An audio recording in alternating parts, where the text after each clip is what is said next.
जैसा कि MP board द्वारा आपकी त्रैमासिक परीक्षा 2025-26 के लिए प्रश्न बैंक जारी की गई है, जो कि त्रैमासिक परीक्षा के लिए रहेगी, ठीक है। और एमपी बोर्ड ने कहा है कि इसी में से आपका पूरा का पूरा पेपर आएगा, इसमें जो क्वेश्चन दिए गए हैं उसी में से आपका पूरा पेपर आएगा, ऐसा खुद एमपी बोर्ड कह चुका है, ठीक है। और यहाँ पे आपका एमपी बोर्ड ने ब्लूप्रिंट भी साथ में दिया है, सिलेबस तो दिया ही है ना, और क्वेश्चन भी दिए हैं कि ये सारे क्वेश्चन हैं, इन्हीं में से क्वेश्चन आपके पेपर में आएंगे, इनसे बाहर नहीं आएंगे, ठीक है। तो ये प्रश्न बैंक आपके शिक्षकों को दी गई हैं ताकि वह उससे आपका पेपर रेडी कर सकें। यहाँ पे ब्लूप्रिंट देख सकते हैं, फिर मैं आपको क्वेश्चन दिखाता हूँ। देखो क्वेश्चंस का प्रारूप आपके एग्जाम में ऐसा रहेगा, कुछ इस प्रकार से क्वेश्चंस देखिए ये रहेंगे। सबसे पहले एमपी बोर्ड ने यहाँ पे आपके सही विकल्प के प्रकार के प्रश्न रखे हैं, जो कि आपके कह लो कि ऑब्जेक्टिव होते हैं। तो स्टार्टिंग में ऑब्जेक्टिव है सही विकल्प के रूप में, फिर देखो इतने सारे ये हैं, फिर इसके बाद रिक्त स्थान है, ठीक है। और ये रहेंगे आपके सभी मतलब कह लो कि बहुविकल्पीय, ठीक है। तो इस वीडियो में मैं आपको इन बहुविकल्पीय के साथ साथ मतलब इनके सभी बहुविकल्पीय जो प्रश्न हैं एमसीक्यू ऑब्जेक्टिव, इनके आंसर तो दूंगा ही, साथ ही आपको 2, 3 व 4 अंक के, ठीक है। यहां से देखो प्रश्न क्रमांक 6 है, ठीक है, तो इसका भी आंसर मैं आपको दूंगा। प्रश्न क्रमांक 7 है, ये सारे क्वेश्चन इनका भी आंसर मैं आपको दूंगा। 8 नंबर का प्रश्न, इनके भी आंसर मैं सभी के आंसर आपको दूंगा, बिल्कुल 23 तक, ठीक है। तो पेपर इस क्वेश्चन बैंक से बाहर नहीं जाना है, और अगर तुमने ये वीडियो देख लिया ना तो भाई एक भी क्वेश्चन तुम्हारे एग्जाम में इससे बाहर नहीं जाएगा, क्योंकि ये पूरा का पूरा गन शॉट वीडियो है। इसमें सब कुछ आ जाएगा आपका, पूरे ऑब्जेक्टिव के आंसर हम पहले देखेंगे, फिर आपके 2 अंक, 3 अंक, 4 अंक, ठीक है, पूरे आंसर के साथ पूरी प्रश्न बैंक का सॉल्यूशन इस वीडियो में होने वाला है। तो बिल्कुल से जल्दी से चैनल को सब्सक्राइब कर लो, और इसी प्रकार से हर एक सब्जेक्ट की वीडियो के लिए सब्सक्राइब तो यार करना पड़ेगा, और बने रहना वीडियो में ताकि पूरा सॉल्यूशन मिल सके। तो चलिए चलते हैं अपनी स्क्रीन पर और स्टार्ट करते हैं। तो सबसे पहले यहाँ पे देख लो, इस तरीके से आपका पेपर का प्रारूप रहेगा, और यहाँ पे सबसे पहले आपके किस प्रकार के प्रश्न पेपर में रहेंगे, तो सही विकल्पीय प्रश्न पेपर में रहेंगे, जिसमें पहला प्रश्न दिया गया है कि हालावाद के प्रवर्तक कवि हैं। Option number A Jaishankar Prasad, अज्ञेय, हरिवंश राय बच्चन, महादेवी वर्मा। इसका करेक्ट आंसर हो जाएगा हरिवंश राय बच्चन। हरिवंश राय बच्चन हालावाद के प्रवर्तक कवि कहे जाते हैं। द नेक्स्ट क्वेश्चन, दिन जल्दी जल्दी ढलता है गीत बच्चन के किस काव्य संग्रह से लिया गया है। बच्चन यानी कि हरिवंश राय बच्चन, तो निशान निमंत्रण इसका करेक्ट आंसर हो जाएगा। देखो एक एक क्वेश्चन को ध्यान से पढ़ते चलना है ना, बहुत सारे क्वेश्चन है, इससे बाहर पेपर नहीं जाने वाला है, पूरा सॉल्यूशन है, ठीक है। अगला क्वेश्चन है, हरिवंश राय बच्चन का जन्म कब हुआ था। द करेक्ट आंसर हो जाएगा आपका 12 नंबर का ऑप्शन, 1907 ईस्वी में हरिवंश राय बच्चन का जन्म हुआ था। अगला क्वेश्चन आपका आ जाता है, हरिवंश राय बच्चन का जन्म कहां हुआ था भाई। 1907 में हुआ था, इलाहाबाद में हुआ था, ठीक है। अगला क्वेश्चन आपका है, आत्म परिचय कविता में कवि किसका भार लिए फिरता है। किसका भार लिए फिरता है, कवि कहता है ना, आपने लाइन पढ़ी होगी, मैं जगजीवन का भार लिए फिरता हूं, यही इसका करेक्ट आंसर हो जाएगा। अगला क्वेश्चन आपका है, आत्म परिचय कविता में कवि जीवन के लिए क्या लिए फिरता है। जीवन में क्या लिए फिरता है, तो जीवन में प्यार लिए फिरता है, ठीक है, यही आपका करेक्ट आंसर यहाँ पे हो जाएगा। अगला है, आत्म परिचय कविता में कवि बच्चन किसका पान किया करते हैं। आपने लाइन में पढ़ा होगा, स्नेह सुरा का पान किया करता हूं, स्नेह सुरा करेक्ट आंसर है। अगला क्वेश्चन है आपका, आत्म परिचय कविता में कवि अपने रोदन में क्या लिए फिरता है। आपने पढ़ा होगा कि रोदन में राग लिए फिरता हूं, है ना, रोदन में राग लिए फिरता हूं। तो यहां तक होते हैं 8 वस्तुनिष्ठ कंप्लीट। अब चलिए आगे चलते हैं। देखो पूरी वीडियो देखना, हर एक क्वेश्चन का आंसर कंप्लीट करके जाना, क्योंकि पेपर में पूरा यहीं से आने वाला है ना। देखो अगला क्वेश्चन है 9वें नंबर का, आत्म परिचय कविता में कवि स्वयं को दुनिया का एक नया क्या मानता है। प्रेमी मानता है, दीवाना मानता है, परवाना मानता है, या फिर रक्षक मानता है भाई। तो कवि स्वयं को दीवाना बताते हैं, ठीक है। अगला क्वेश्चन है कि आत्म परिचय कविता में कवि कैसा संसार लिए फिरता है। कवि कहते हैं कि स्वप्नों का संसार लिए फिरता हूं, करेक्ट आंसर स्वप्नों का, ठीक है। अगला क्वेश्चन, हो ना जाए पथ में रात कहीं, सोच सोच कर जल्दी जल्दी कौन चलता है। तो पंथी जल्दी जल्दी चलता है, तो यही आपने पढ़ा होगा, यही इसका करेक्ट आंसर है। अगला क्वेश्चन है, किसका ध्यान करके चिड़िया के परों में चंचलता आ जाती है। किसके परों में चंचलता आ जाती है, तो देखो अपने बच्चों का ध्यान जब चिड़िया करती है तो वो और ज्यादा तेजी से दौड़ने लगती है, उड़ने लगती है, तो उसके परों में चंचलता आ जाती है। अगला है, बच्चों की याद आने पर चिड़िया क्या करती है, तो तेजी से उड़ती है, यही इसका करेक्ट आंसर हो जाएगा, ठीक है। अगला क्वेश्चन है, दिन जल्दी जल्दी ढलता है कविता में कवि हताश व दुखी क्यों है। आर्थिक हानि के कारण, अपराध के कारण, परिवार के बिछुड़ने के कारण, इनमें से कोई नहीं। इसका करेक्ट आंसर हो जाएगा परिवार से बिछुड़ने के कारण। चलिए भाई अगला क्वेश्चन है आपका, कवि आलोक धनवा किस दशक के कवि हैं। तीसरे, चौथे, पांचवें या फिर किस दशक के कवि हैं? तो 7वें 8वें दशक के कवि हैं आलोक धनबा जी। ठीक है, अगला क्वेश्चन है कि आलोक धनबा की पहली कविता कौन सी है?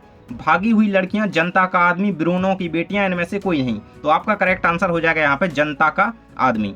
अगला क्वेश्चन आपका है कवि आलोक धनबा का एकमात्र कविता संग्रह है भागी हुई लड़कियां, जनता का आदमी, ब्रूनो की बेटियां। इसका करेक्ट आंसर हो जाएगा दुनिया रोज बनती है। आपका द नंबर का ऑप्शन इसका करेक्ट आंसर हो जाएगा। अगला क्वेश्चन आपका दिया गया है छत से गिरने और बचने के बाद बच्चे बन जाते हैं भाई, निडर बन जाते हैं क्या? हाँ, निडर बन जाते हैं। इसका करेक्ट आंसर निडर लगाएंगे। अगला क्वेश्चन आपका दिया गया है पतंग कविता किसके लिए प्रसिद्ध है? प्रतीकों के लिए, चित्र विधान के लिए, बिंब विधान के लिए, व्यंग्यार्थ के लिए। तो जो पतंग कविता जो है वो बिंब विधान के लिए यहाँ पे क्या है? प्रसिद्ध है। अगला क्वेश्चन है कि पतंग उड़ाते बच्चे किसके सहारे स्वयं भी उड़ते हैं? तो जब बच्चे पतंग उड़ाते हैं तो वो रंध्रों के सहारे स्वयं भी उड़ते हैं। ठीक है, देखो एक एक क्वेश्चन को बिल्कुल ये मान करके चलो कि ये एग्जाम में आ ही रहा है, क्योंकि अभी नहीं तो एग्जाम में, बोर्ड एग्जाम में आ गया। ठीक है, तो बिल्कुल मान करके चलो आ ही रहा है। ठीक है, तो करते चलो। अगला क्वेश्चन है मातृक छंद का उदाहरण है। मातृक छंद कौन है भाई इनमें से? कवित्त, सवैया, सोरठा। आपके में कौन कौन से छंद हैं? यही है। तो सोरठा इसमें जो है वो आपका मातृक छंद है। अगला क्वेश्चन है कि माधुर्य काव्य गुण किन रसों में पाया जाता है? माधुर्य का जो काव्य गुण है वो किस रस में पाया जाता है? वीर रस में, श्रृंगार रस में, रौद्र रस में, हास्य रस में। इसका करेक्ट आंसर हो जाएगा आपका श्रृंगार रस में, है ना। अगला है काव्य गुणों की संख्या। काव्य गुण कितने प्रकार के होते हैं? इससे क्वेश्चन बनेगा, इसको कर लेना। 3 प्रकार के होते हैं। देखो अगला है आपका जिस काव्य गुण विशेष के कारण सहृदय का चित्त व्याप्त हो जाता है, अर्थात सहृदय के चित्त में अर्थ पूरे का पूरा रम जाता है, उसे कहते हैं माधुर्य गुण, ओज गुण, प्रसाद गुण, कोई गुण नहीं। तो ये आपका रहेगा प्रसाद गुण। ठीक है, 7 नंबर ऑप्शन प्रसाद गुण। ठीक है, देखो अभी तक वीडियो को लाइक नहीं किया है तो लाइक कर दीजिए एंड पूरे क्वेश्चन देखकर ही जाना। ठीक है, अगला आपका भक्तिन पाठ लिखा गया है, किस विधा में लिखा गया भाई? तो भक्तिन रेखाचित्र विधा में लिखा गया है। चलिए अगला क्वेश्चन 26 नंबर क्वेश्चन है जिठौत का अर्थ है। जिठौत का अर्थ क्या होता है भाई, है ना? इसका अर्थ होता है जेठ का पुत्र होता है। अगला क्वेश्चन है आपका भक्तिन का वास्तविक नाम था, क्या था भाई? लक्ष्मण। आपने पढ़ा होगा लक्ष्मण भक्तिन का वास्तविक नाम था। भक्तिन गले में पहनती थी भाई क्या? कंठी माला, तुलसी की माला, या फिर मणि माला, मोती माला, सोने की माला। तो भक्तिन जो है गले में कंठी माला पहनती थी। अगला क्वेश्चन है कि महादेवी वर्मा का जन्म वर्ष है। तो 1907 में तो हरिवंश राय बच्चन जी का जन्म हुआ था और 1907 में ही यहाँ पे महादेवी वर्मा का जन्म हुआ था। अगला क्वेश्चन है आपका यामा काव्य संग्रह है, तो किसका है? महादेवी वर्मा का है। यामा काव्य संग्रह जो है महादेवी वर्मा का है। अगला है बाजार दर्शन पाठ के लेखक हैं, तो वो है जैनेन्द्र कुमार। आप सभी ने इनका पाठ पढ़ा ही होगा, अभी आना भी है। ठीक है, अगला क्वेश्चन है परख उपन्यास के लेखक हैं हजारी प्रसाद द्विवेदी, प्रेमचंद्र, यशपाल, जैनेन्द्र कुमार। परख, ठीक है, परख उपन्यास के बारे में पूछा गया है तो जैनेन्द्र कुमार इसका करेक्ट आंसर है। अगला है कि बाजार दर्शन पाठ है, निबंध विधा में लिखा गया है, कहानी, रेखाचित्र, संस्मरण। तो एक निबंध है। ठीक है, बाजार दर्शन एक निबंध विधा है। The next question is very most important, purchasing power का अर्थ क्या होता है? परचेजिंग पावर क्या होती है? इसका क्वेश्चन लॉन्ग में भी आ सकता है, यानी कि 2 मार्क्स में भी आ सकता है, शॉर्ट ही है। सामान खरीदने की शक्ति, अग्रिम इच्छा या फिर राशि इच्छा। खरीदने की शक्ति इसका अर्थ होता है करेक्ट आंसर। अगला है आपका बाजार का जादू चढ़ने का अर्थ है आकर्षक वस्तुएं, उपहार की वस्तुएं, उधार की वस्तुएं, दान की वस्तुएं। तो करेक्ट आंसर हो जाएगा आपका आकर्षक वस्तुएं। 36 नंबर क्वेश्चन इज बाजार दर्शन पाठ का केंद्रीय भाव है, क्या है? बाजारवाद, राजनीति, धर्म, समाज। बाजार उसका नाम ही है, बाजार तो बाजारवाद। अगला है आपका काले मेघा पानी दे पाठ के लेखक हैं महादेवी वर्मा, हजारी प्रसाद द्विवेदी, धर्मवीर भारती, विष्णु खरे। इसका करेक्ट आंसर आपका हो जाएगा यहाँ पे धर्मवीर भारती जो है काले मेघा पानी दे के पाठ के लेखक हैं। अगला क्वेश्चन है कि वे विभिन्न शब्द जिनका स्रोत संस्कृत नहीं है भारत में ग्राम्य क्षेत्रों अथवा जनजातियों में बोली जाने वाली विभिन्न भाषा परिवारों के हैं, वे कहलाते हैं, क्या कहलाते हैं भाई? क्षेत्रीय शब्द या फिर तकनीकी निपात या विदेशी। तो भाई देखो यहाँ पे क्या क्षेत्रों में, जनजातियों में, तो वो क्षेत्रीय शब्द हैं। ठीक है, अगला आपका निम्न में से अवधारणा बोधक निपात शब्द नहीं है। निपात शब्द इनमें से कौन सा नहीं है? ठीक, लगभग, करीब, काश। कौन सा नहीं है भाई? तो इनमें से जो काश है ना वो निपात शब्द नहीं है। अगला क्वेश्चन है कि काश आज वर्षा होती, इस वाक्य में काश कौन सा निपात शब्द है? तो विस्मयादि बोधक, प्रश्न बोधक, निषेधात्मक या सीमा बोधक। तो इसका आंसर है आपका विस्मयादि बोधक, है ना। जिस शब्द के बाद हम इस तरीके से ये विस्मयादि बोधक चिन्ह लगाते हैं वो आपका विस्मयादि बोधक निपात होगा या शब्द होगा या फिर वर्ड होगा या फिर चिन्ह होगा। अगला है आपका निम्न शब्दों में से तकनीकी शब्द नहीं है। तकनीकी शब्द कौन सा नहीं है? अंगोछा, रेखाचित्र, अभिकर्ता, आयोग। करेक्ट आंसर आपका हो जाएगा अंगोछा जो है इसमें तकनीकी शब्द नहीं है। देखो एक एक आंसर आपका वेरीफाई है, कोई गलत आंसर नहीं है। अगर आपको कोई डाउट है तो कमेंट सेक्शन में जरूर से बताइएगा, उसका आपका सोल्यूशन दिया जाएगा। अगला क्वेश्चन है आपका, सिल्वर वेडिंग पार्ट के लेखक हैं भाई, कौन है भाई, जल्दी से कमेंट्स में बताइए। मनोहर श्याम जोशी, मनोहर वर्मा, श्याम मनोहर जोशी, फणीश्वर नाथ रेणु। इसका करेक्ट आंसर हो जाएगा मनोहर श्याम जोशी। ठीक है, अगला क्वेश्चन है आपका, यशोधर बाबू अपना आदर्श मानते थे तो अपने साले को, पत्नी को, भूषण को, किसंदा को मानते थे। आप सभी ने पढ़ ही लिया होगा। अगला है आपका, यशोधर बाबू मूलतः रहने वाले थे, कहाँ के रहने वाले थे भाई, जान लेते हैं भाई। झूंसी के, दिल्ली के, आगरा के, कुमाऊं के, कहाँ के रहने वाले थे, तो यहाँ पे यशोधर बाबू जो है आपको कुमाऊं के रहने वाले थे। अगला क्वेश्चन है आपका, यशोधर बाबू सर्वप्रथम किस पद पर नियुक्त हुए। क्लर्क के पद पर, बॉयज सर्विस, सहायक क्लर्क, तो बॉयज सर्विस के पद पर वो क्लर्क सबसे पहले नियुक्त हुए थे। अगला क्वेश्चन है कि यशोधर बाबू का पूरा नाम क्या था। यशोधर बाबू एडी पंत, बाई डी पंत, ओडी पंत, क्या था नाम इनका, बाई डी पंत। इनका करेक्ट पूरा नाम जो था बाई डी पंत था। अगला क्वेश्चन है, लेखक ने यशोधर बाबू को किसंदा का कौन सा पुत्र कहा। दत्तक पुत्र कहा था, मानस पुत्र कहा था, नाजायज पुत्र कहा था, या फिर पुत्र कहा था, तो मानस पुत्र कहा था। ठीक है भाई। अगला क्वेश्चन है, यशोधर बाबू किस तरह के जीवन के पक्षधर थे। बनावटी, धार्मिक, मौज मस्ती, सादगीपूर्ण। सादगीपूर्ण इसका करेक्ट आंसर है। अगला आपका, टीवी पर प्रसारित खबरों में सबसे महत्वपूर्ण है भाई, विजुअल, वाइट, नेट, ये बिल्कुल सब कुछ है ना, ये सब कुछ है, उपरोक्त सभी। अगला आपका, रेडियो समाचार की भाषा ऐसी हो जिसमें सामासिक और तत्सम शब्दों की बहुलता हो, जिसमें आम बोलचाल के शब्दों का प्रयोग हो, जो समाचार वाचक आसानी से पढ़ सके, जिसमें कठिन शब्द हों। तो इसका करेक्ट आंसर हो जाएगा आपका, जो समाचार वाचक आसानी से पढ़ सके, रेडियो समाचार की भाषा ऐसी होनी चाहिए। ठीक है, अब यहाँ पे हमारे हो जाते हैं रिक्त स्थान स्टार्ट, है ना। लास्ट क्वेश्चन आपका सही विकल्प का दिया गया है, आधुनिक छापखाना का आविष्कार हुआ भारत में, चाइना में, जर्मनी में, अमेरिका में। इसका करेक्ट आंसर हो जाएगा आपका, जर्मनी में आधुनिक छापखाने का आविष्कार हुआ था। यहाँ से हमारे हो जाते हैं फिल इन द ब्लैंक्स, यानी कि रिक्त स्थान टाइप के प्रश्न स्टार्ट। चलिए स्टार्ट करते हैं। तो पहला क्वेश्चन आपका दिया गया है, देखो अब 51 कर चुके हैं हम सही विकल्प कंप्लीट, अब 40 करेंगे हम रिक्त स्थान कंप्लीट। उसके बाद आपकी क्या है, सही जोड़ियां सत्य असत्य हैं, तो सब कुछ देखेंगे। रिक्त स्थान दिया गया पहला है, मैं खालिस्तान मौजों पर मस्त बहा करता हूं, मैं भव मौजों पर, भव मौजों पर। ठीक है, अगला है आपका, मैं मादकता खालिस्तान लिए फिरता हूं, मादकता, निःशेष लिए फिरता हूं, निःशेष, बिल्कुल यही इसका करेक्ट आंसर है। देखो मैं इस तरीके से अंडरलाइन करता जाऊंगा जो भी उसका है। ठीक है, अगला है, मैं बना बना कितने राग जग रोज मिटाता हूं, मैं खालिस्तान अलंकार है, मैं बना बना, मतलब देखो यहाँ पे क्या होती है, एक ही वर्ण की आवृत्ति हुई है तो यहाँ पे, लेकिन अर्थ अलग अलग है, तो पुनरुक्ति है ना। अगला है आपका, कवि बच्चन खालिस्तान का ध्यान नहीं करते, जग का ध्यान नहीं करते वो। ठीक है, अगला है आपका, संसार कवि के खालिस्तान को गाना कहने लगा है, कभी मतलब संसार जो है कभी के रोने को या फिर हंसने को, क्या रोने को भाई गाना कह रहा है। अगला है आपका, दुनिया की सबसे रंगीन और हल्की चीज क्या होती है, वो पतंग होती है ना। अगला है आपका, पतंग की पतली कमानी खालिस्तान की बनी होती है, तो लोहे की, बांस की, तो बांस की बनी होती है। अगला क्वेश्चन है आपका, आचार्य भरत ने खालिस्तान काव्य की आत्मा माना है, तो आचार्य भरत ने रस को जो है काव्य की आत्मा माना है। अगला क्वेश्चन है आपका, आश्चर्य के चित्त में उत्पन्न होने वाले अस्थायी मनोविकारों को क्या कहते हैं भाई, संचारी भाव कहते हैं। बिल्कुल से, संचारी भावों की संख्या कितनी होती है ये आपको कमेंट में बताना है। मैं इसका आंसर नहीं बताऊंगा, जल्दी से कमेंट सेक्शन में इसका आंसर करेक्ट लिखिएगा, बिल्कुल है ना। कितनी होती है संचारी भावों की संख्या, जल्दी से बताइएगा, ये आप लोगों के लिए छोड़ दिया मैंने। अगला क्वेश्चन है आपका, स्थायी भावों की संख्या मानी जाती है भाई, जितने रस उतने स्थायी भाव। ठीक है, रस कितने हैं, 10, तो रस स्थायी भाव भी 10। अगला है आपका, प्रत्येक रस का एक खालिस्तान नियत होता है, क्या संचारी भाव, बिल्कुल स्थायी भाव नियत होता है, प्रत्येक रस का एक स्थायी भाव होता ही है। अगला है, रस के प्रमुख अंग होते हैं, जो 4 होते हैं, स्थायी भाव, विभाव, अनुभाव, संचारी भाव, है ना, तो ये 4 अंग होते हैं रस के। ठीक है, अगला क्वेश्चन आपका आ जाता है, बीभत्स रस का स्थायी भाव खालिस्तान होता है, बीभत्स का जुगुप्सा होता है, बिल्कुल से याद रखना है ना, अद्भुत का विस्मय होता है। ठीक है, अगला है आपका, विभाव के खालिस्तान प्रकार होते हैं, तो विभाव के कितने प्रकार होते हैं भाई, तो विभाव के 2 प्रकार होते हैं। ठीक है, अगला है, अनुभाव के भेद होते हैं, अनुभाव के कितने, 4 भेद होते हैं। आश्रय की बाह्य शारीरिक चेष्टाएं खालिस्तान कहलाती हैं, अनुभाव, विभाव क्या कहलाती हैं भाई, अनुभाव कहलाती हैं। ठीक है, यही आपका करेक्ट आंसर इसमें हो जाएगा।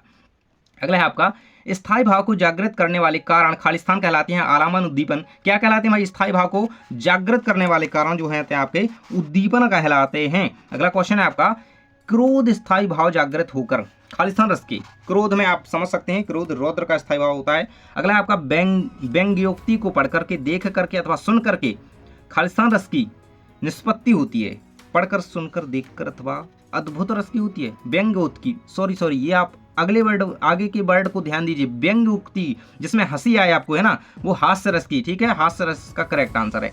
भक्तिन का कद क्या था, छोटा था, बड़ा था, छोटा था भक्तिन का कद। अगला है आपका, भक्तिन पाठ के रचयिता कौन है भाई, महादेवी वर्मा इसकी लेखिका है, रचयिता है। अगला क्वेश्चन है, जीवन के कवित्री हैं, सॉरी, जीवन के दूसरे परिच्छेद में खालिस्तान अधिक है, सुख अधिक है, दुख अधिक है, तो दुख अधिक है।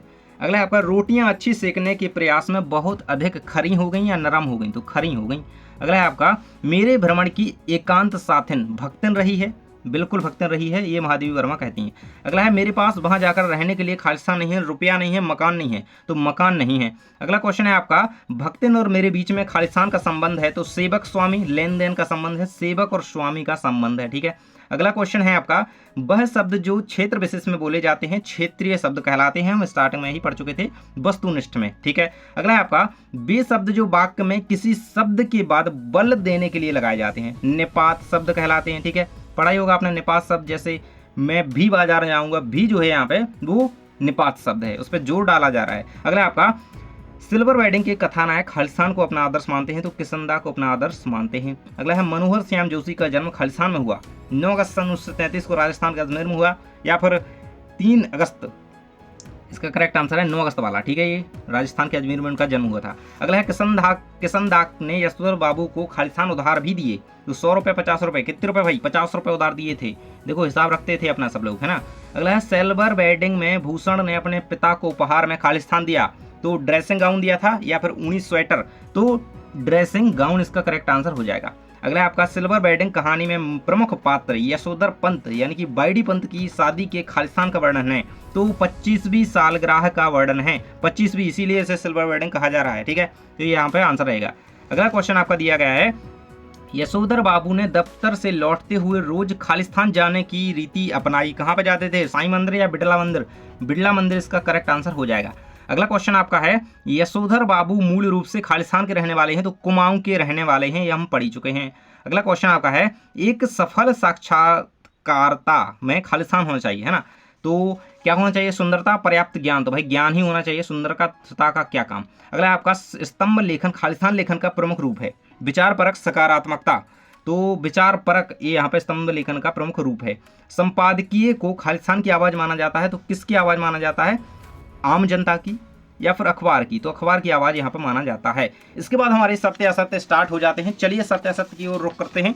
सबसे पहला आपका क्वेश्चन दिया गया है, काले मेघा पानी दे, काले मेघा पानी दे पाठ रेखा चित्र है, तो ये आपका असत्य हो जाएगा, इसको असत्य लगाएंगे, ठीक है। अगला क्वेश्चन आपका दिएगा, परचेजिंग पावर का अर्थ क्रय शक्ति होता है, क्रय शक्ति होता है क्या, हाँ बिल्कुल होता है, हमने पढ़ा था अभी। धर्मवीर भारती भक्तिन जो है धर्मवीर भारती की रचना है, तो बिल्कुल नहीं है, क्योंकि भक्तिन जो है महादेवी वर्मा की रचना है। अगला आपका, इंदर सेना का अर्थ मेढक मंडली होता है, तो ये बिल्कुल यहाँ पे करेक्ट आंसर आपका हो जाएगा। अगला है, सरस्वती पत्रिका का संपादन हजारी प्रसाद द्विवेदी ने किया था, नहीं, सरस्वती पत्रिका का संपादन महावीर प्रसाद द्विवेदी ने किया था, इसलिए इनकरेक्ट यानी कि आपका फॉल्स हो जाएगा। अगला क्वेश्चन है कि भक्तिन देहातिन थी, ये बिल्कुल करेक्ट आंसर आपका यहाँ पे हो जाएगा। अगला है, बाजार का जादू आंख की राह काम करता है, आंख की राह काम करता है, ये सत्य रहेगा। The next question, Jainendra Kumar मनोवैज्ञानिक उपन्यासकार हैं, ये भी करेक्ट रहेगा। अगला क्वेश्चन है, गुण की संख्या 3 होती है, ये भी सही रहेगा।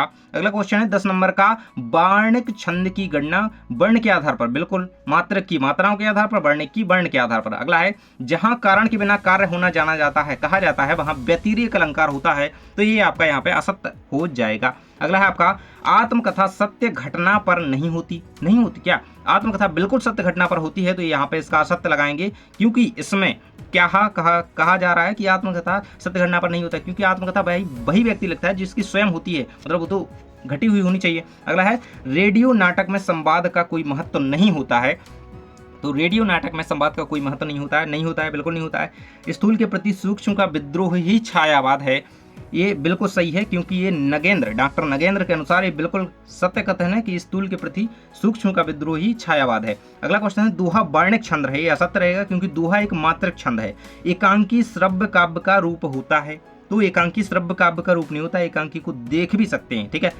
अलंकार का अर्थ दर्पण होता है, अलंकार का अर्थ दर्पण होता है, ये आपका असत्य रहेगा। अलंकार का अर्थ आभूषण होता है, गहना होता है। समाचार पत्र लेखन के 7 ककार होते हैं, समाचार पत्र लेखन के 6 ककार होते हैं, ये आपका सत्य रहेगा, है ना। 6 आए तो आपको बिल्कुल सत्य लगाना है। अगला है कविता का अनिवार्य तत्व लय है, कविता का अनिवार्य तत्व लय है, ये आपका सत्य रहेगा, क्योंकि कविता का अनिवार्य तत्व क्या है, वो है भाव, ठीक है। अगला है आपका हरिवंश राय बच्चन की आत्मकथा 2 खंडों में है, 2 खंडों में इनकी आत्मकथा बटी हुई है क्या, तो ये यहाँ पे आपका असत्य हो जाएगा। अगला क्वेश्चन आपका दिया है प्रवासी की डायरी बच्चन की आत्मकथा है, तो ये भी आपका असत्य रहेगा। इसके बाद अगला है बच्चे प्रत्याशा में नीड़ों से झांक रहे होंगे, इसको करेक्ट लगाएंगे, बिल्कुल सही है।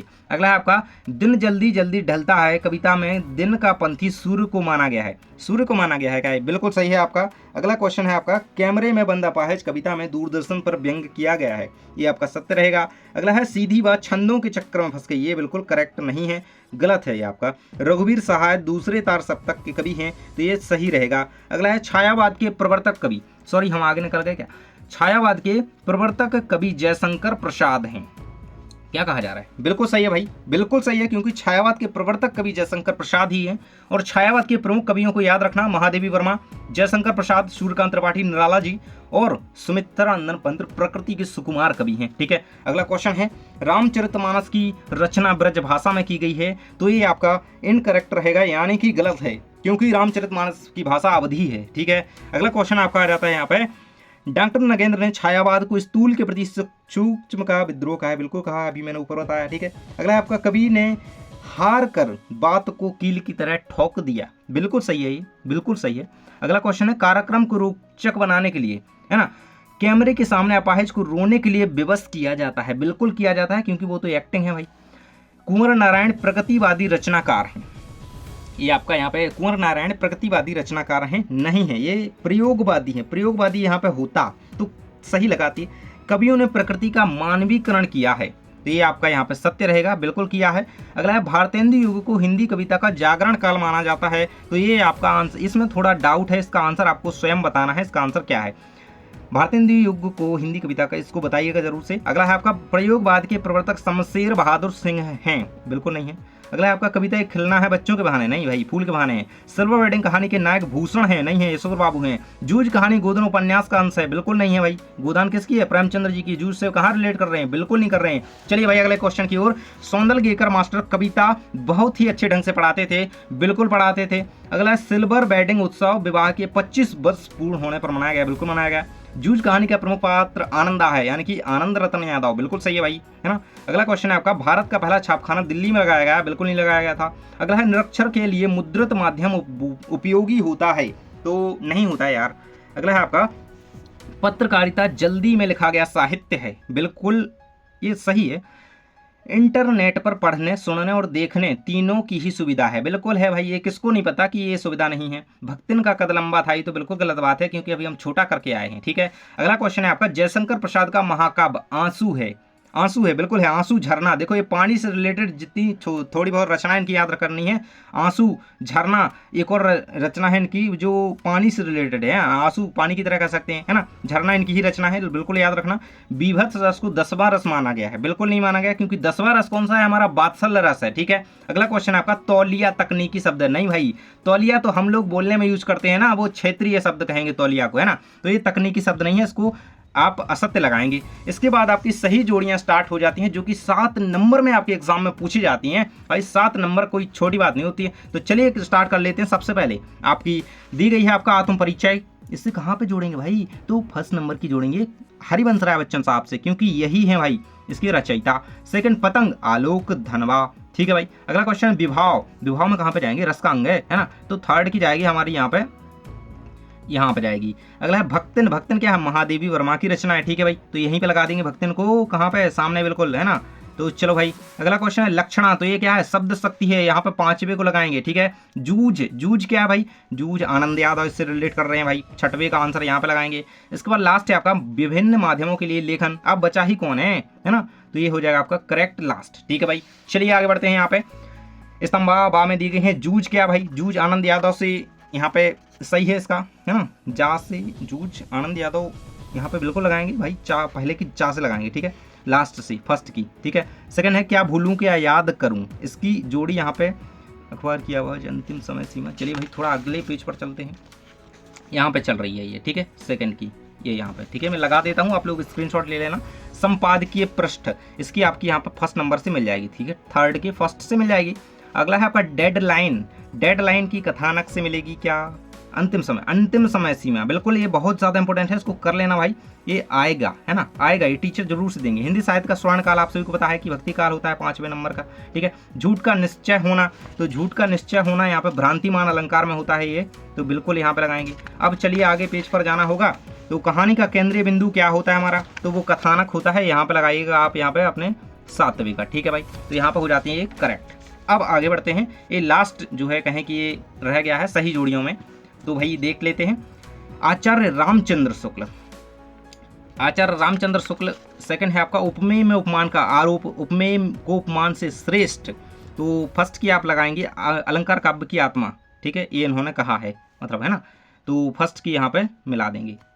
सेकंड है उपमेय में उपमान का आरोप, ये सांगरूपक अलंकार में होता है, ठीक है, तो यहाँ पे लगा देंगे सेकंड की। अगला है उपमेय को उपमान से श्रेष्ठ, तो ये आपकी हो जाएगी यहाँ पे व्यतिरेक में, ठीक है, थर्ड नंबर व्यतिरेक में जाएगा। अगला है इनमें भ्रम दूर करना संभव नहीं, भ्रांतिमान भ्रम भ्रम भ्रम, ये रहेगा आपका लास्ट में 4th नंबर का। और ये रहेगा 5th नंबर, इसमें अनिश्चय की स्थिति बनी रहती है, अनिश्चय की स्थिति संदेह अलंकार में बनी रहती है, संदेह बहुत होता है यहाँ पे।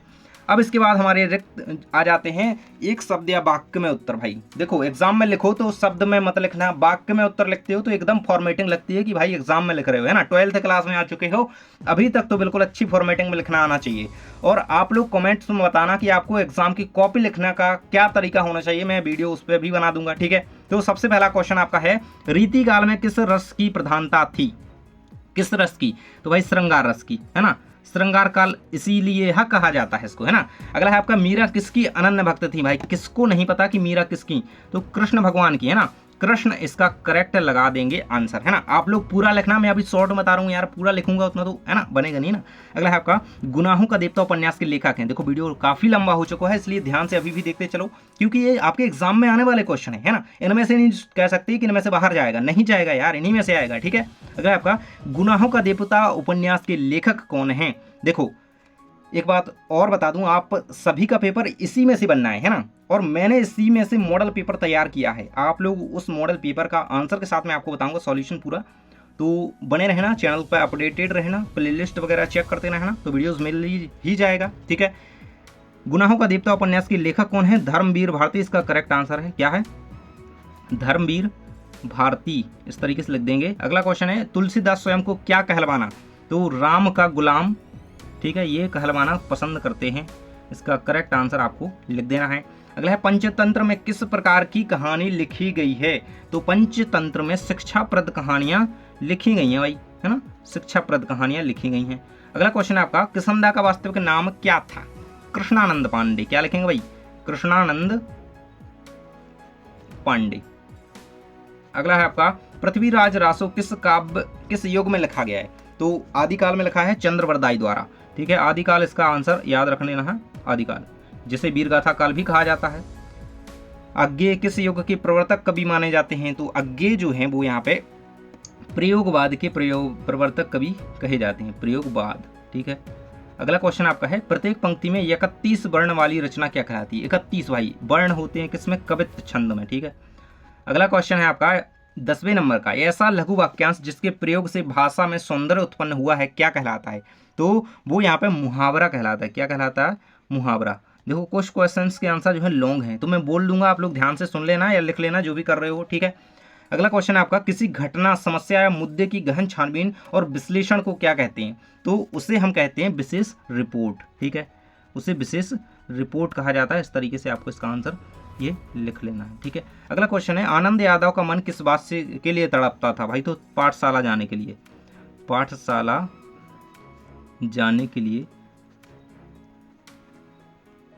अगला क्वेश्चन है, बच्चे किसकी प्रत्याशा में होंगे? तो माँ के द्वारा भोजन लाने की प्रत्याशा में होंगे, तो माता पिता की प्रत्याशा में होंगे। इस तरीके से आपको इसका आंसर याद ही होगा, बिल्कुल से कर लेना। अगला है, प्रसाद गुण का संबंध किस रस से होता है? तो वो शांत रस से होता है। कहाँ से होता है? शांत रस से होता है। तुलसीदास ने रामचरितमानस की रचना किस भाषा में की है? तो अवधी भाषा में की है, अभी मैंने बताया था अवधि। अगला है आपका कवियों के अनुसार 10वां रस किसे कहा जाता है, तो जैसे वात्सल्य रस को 10वां रस कहा जाता है और सूरदास जी को वात्सल्य सम्राट कहा जाता है, ठीक है। अगला है रेडियो नाटकों में पत्रों की पहचान किसके माध्यम से होती है, रेडियो नाटकों की बात की जा रही है, इसमें संवाद व आवाज के माध्यम से होती है ना, इसमें जो संवाद होता है वो आवाज के माध्यम से है ना, आवाज के माध्यम से इस तरीके से आपको लिख देना है। अगला है भक्तिन लेखिका को भोजन किस बर्तन में देती थी भाई, किस बर्तन में देती थी, मिट्टी के बर्तन में, क्या है, मिट्टी के बर्तन में देती थी है ना, बर्तन में, ठीक है। अगला है आपका अनुच्छेद लेखन से पूर्व क्या कर लेना चाहिए, तो एक प्रारूप तैयार कर लेना चाहिए, देखा है ना, एक प्रारूप तैयार कर लेना चाहिए, ठीक है। अगला है आपका तुलसीदास कृत कवितावली किस भाषा में लिखी गई है, तो ये तुलसीदास की कवितावली जो है ब्रज भाषा में लिखी गई है, ब्रज भाषा। अगला है समाचार पत्र किस शैली में लिखे जाते हैं, तो उल्टा पिरामिड शैली में लिखे जाते हैं, उल्टा पिरामिड। ये क्वेश्चन बहुत इंपॉर्टेंट है। जूझ उपन्यास के अनुवादक का नाम लिखिए, केशव प्रथम वीर इसका करेक्ट आंसर हो जाएगा, है ना, केशव प्रथम वीर। नेक्स्ट क्वेश्चन है तुलसीदास जी ने दरिद्रता की तुलना किससे की है, तो रावण से की है, दरिद्रता की तुलना तुलसीदास जी ने रावण से की है। अगला क्वेश्चन आपका आ जाता है बाजार की सार्थकता किस में है, तो बाजार का सही उपयोग करने में ही बाजार की सार्थकता है, तो किसकी जगह आपको लिख देना है, बाजार का सही उपयोग करने में ही बाजार की सार्थकता है ना, सही उपयोग में, ठीक है। किसके सही उपयोग में भाई, बाजार के सही उपयोग में। कविता की उड़ान कौन नहीं जानता, तो कविता की उड़ान जो है चिड़िया नहीं जानती। अगला क्वेश्चन है जान श्याम घनश्याम को नाच उठे बनमोर किस अलंकार का उदाहरण है, तो भ्रांतिमान अलंकार इसका करेक्ट आंसर आपका हो जाएगा, क्या, भ्रांतिमान। अगला क्वेश्चन है कैमरे के सामने किसको लाया जाता है, तो अपाहिज को लाया जाता है, किसको भाई, अपाहिज को कैमरे के सामने लाया जाता है। प्रश्न क्रमांक 6 के लिए कौन से क्वेश्चन इंपोर्टेंट हैं, 2 अंक के रूप में, ठीक है। प्रगतिवादी कविता की कोई 4 विशेषताएं या प्रवृत्तियां लिखी है ना, प्रगतिवाद की। सेकंड है नई कविता की कोई 2 विशेषताएं लिखिए। देखो अगर देगा साथ में ये क्वेश्चन तो दोनों एक साथ नहीं देगा, अथवा में आएगा एक, तो मैंने केवल इसका उत्तर आपको दिया है। तो सबसे पहले मैं आपको इसका उत्तर दिखा देता हूं। यहाँ पे देखो हम इस तरीके से उत्तर यहाँ पे देखते चलेंगे। देखिए आपके सामने देखो मैंने इस तरीके से वीडियो डाल ही दिया था, लेकिन आपको ना उसमें पता है क्या लगता है, आपको लगता है कि यार ये तो कुछ अलग बता रहे हैं। नहीं, क्वेश्चन वही होते हैं ना, इंपॉर्टेंट ही बताता हूँ। देखो मैंने जो इंपॉर्टेंट बताए थे उन्हीं में से क्वेश्चन बोर्ड भी दे रहा है ना। देखो क्वेश्चन का आंसर रहेगा नई कविता की विशेषता, तो बोलचाल की भाषा है, कविता में नयापन है। नई कविता तो नयापन है कविता में, ठीक है। बोलचाल की भाषा क्या है, आम बोलचाल की भाषा का प्रयोग इसमें हुआ है। और नई कविता में पारंपरिक शैली से हट करके नवीन दृष्टिकोण और विचारों को प्रमुखता दी गई, ठीक है। चलिए भाई अगला क्वेश्चन आपका है छायावादी युग की 2 विशेषताएं लिखिए, ठीक है। छायावादी युग की 2 विशेषताएं आपको लिखनी है। चलिए भाई छायावाद की विशेषताएं देख लीजिए। ये रहेगा आपका छायावाद की 2 विशेषताएं। व्यक्तिवाद की प्रधानता है, छायावाद में व्यक्तिगत भावनाओं की प्रधानता है, ठीक है। और प्रकृति का मानवीकरण किया गया, ठीक है। दोनों पॉइंट्स याद रखना इसके, तो ये आपका करेक्ट रहेगा, इतना कंप्लीट रहेगा, ठीक है भाई। अगला क्वेश्चन आपका आ जाता है यहाँ पे रीतिकाल को श्रृंगार काल क्यों कहा जाता है। देखो रीतिकाल को श्रृंगार काल क्यों कहा जाता है, इसका आंसर भी मैंने आपको कंप्लीट करवाया था। ये रहेगा आपका इसका आंसर। देखो रीतिकाल को श्रृंगार काल और श्रृंगार रस और सौंदर्य वर्णन पर अधिक बल इस काल में दिया गया है, इसकी रचनाओं में दिया गया है, इसी कारण से श्रृंगार काल। सीधी बात है, श्रृंगार काल तो श्रृंगार रस का अधिक उपयोग हुआ है, ठीक है भाई। अगला क्वेश्चन भक्ति काल को हिंदी साहित्य का स्वर्ण युग क्यों कहा जाता है ना। तो ये बहुत ज्यादा इंपॉर्टेंट क्वेश्चन है एंड इसको देखो कंप्लीट कर ही लेना आप लोग। और प्रगतिवादी काव्य की विशेषता आपसे पूछेंगे, तो चलिए मैं आपको इसका आंसर बता देता हूँ, ठीक है। तो प्रगतिवादी काव्य की विशेषताएं दीनहीन एवं किसानों के प्रति सहानुभूति का भाव रहा है, और अशिक्षा, शोषण, नारी समाज आदि के प्रति समाज है यहाँ पे समाज आदि के प्रति जागरूकता का संदेश है ना। इस तरीके से ये क्वेश्चन आपका कंप्लीट हो जाता है, ठीक है। अब हो जाते हैं हमारी ये सभी कंप्लीट। मैंने केवल इसका और इसका आंसर नहीं बताया आपको, तो ये दोनों कर लेना, वैसे तो इनमें से आपका कवर हो ही जाएगा 6वें नंबर का प्रश्न। चलिए अब 7वें नंबर के प्रश्न की ओर बढ़ते हैं। 7वें नंबर के प्रश्न में आपका काव्यगत पाठगत से पूछा जाएगा, जो कि देखो 7वें नंबर के प्रश्न में इतने सारे प्रश्न दिए गए हैं, इनमें से एक प्रश्न 2 प्रश्न आपके एग्जाम में आ रहे होंगे। पहला प्रश्न है शीतल वाणी में आग के होने से क्या अभिप्राय है। आंसर आपके सामने है, शीतल वाणी में आग के होने से अभिप्राय है यहाँ कवि ने विरोधाभास अलंकार का प्रयोग किया है। इसका अभिप्राय है कि कवि अपनी शीतल और मधुर आवाज में भी जोश और आत्मविश्वास, साहस, दृढ़ता और संघर्ष की भावना छुपा कर रखते हैं, ठीक है। ये आपका कंप्लीट आंसर इसका रहेगा, ठीक है भाई। अगला क्वेश्चन आपका देख लेते हैं यहाँ पे कैमरे में बंद अपाहिज कविता के माध्यम से कवि क्या कहना चाहते हैं। तो ये रहेगा इसका करेक्ट आंसर। आप यहाँ पे स्क्रीनशॉट ले सकते हैं और इसको कंप्लीट कर सकते हैं, ठीक है। अगला क्वेश्चन आपका, कभी हरिवंश राय बच्चन को यह वास्तविक संसार अच्छा क्यों नहीं लगता? तो भाई इन्हें अच्छा क्यों नहीं लगता, चलिए भाई इसका आंसर देख लेते हैं। ये रहेगा आपके सामने इसका करेक्ट आंसर। ठीक है, देखो आंसर मैं जो बताते चल रहा हूँ ना वो बिल्कुल से ध्यान में रखते चलो कि यही आंसर है, इसको अच्छी तरीके से पढ़ लेना है। ठीक है ना। ये रहेगा आपका, कवि को यह संसार इसलिए अच्छा नहीं लगता क्योंकि वह सांसारिक कठिनाइयों, द्वंद्वों और असंतोष से घिरे हैं। वे मानते हैं कि यह दुनिया मिथ्या है। ठीक है, इस तरीके से इसको याद कर लीजिएगा।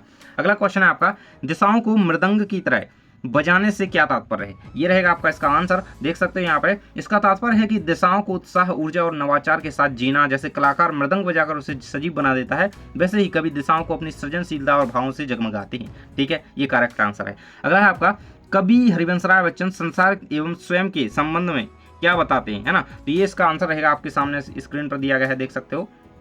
कवि का कहना है कि संसार और स्वयं के बीच टकराव है। वे अपनी कल्पना से संसार का निर्माण करते हैं और वहीं संसार खुद मिटा लेते हैं, बना लेते हैं ना। कभी अपने मन के अनुसार ही चलते हैं और सांसारिक संबंधों से खुद को अलग मानते हैं। ठीक है, चलिए भाई अगला क्वेश्चन आपका है, आत्म परिचय कविता में कवि ने अपने व्यक्तित्व के किन दो पक्षों को उभारा है? ये आपका करेक्ट आंसर इसका दिया गया है। देख सकते हो कि कवि ने अपनी जुझारू प्रवृत्ति, असंतोष, संघर्ष, संवेदनशीलता और विचार, आत्मविश्वास और सृजनशीलता के पक्षों को उभारा है। ठीक है, इन चीजों को याद रखो, 2-4 पॉइंट इसमें याद रख लो, है ना।